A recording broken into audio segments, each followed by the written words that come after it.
এ ভাই কই যাও? এদিকে আসো, জিকির আজগার করি। বসো বসো বসো বসো বসো, জিকির না আজগার করি বসো। আমি তো করতে পারবো না, আমি এখন কেন? নাপাক শরীর আছি। নাপাক শরীরে আছো, জিকির আজগার করতে পারবো না? না আমার গোসল করা খরচ। প্রিয় ভাই, নাপাক থাকলেও জিকির আজগার করা যায়। কি বলেন হুজুর? যায়। বসো বসো বসো, না দাঁড়াচ্ছ কেন? বসো।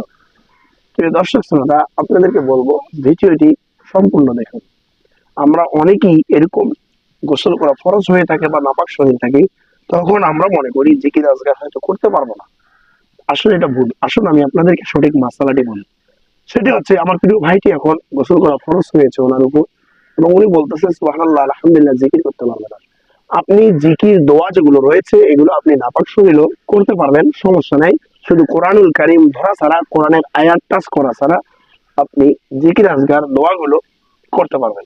ভিডিওটি শেয়ার করে সকলকে দেখার সুযোগ করে দিন।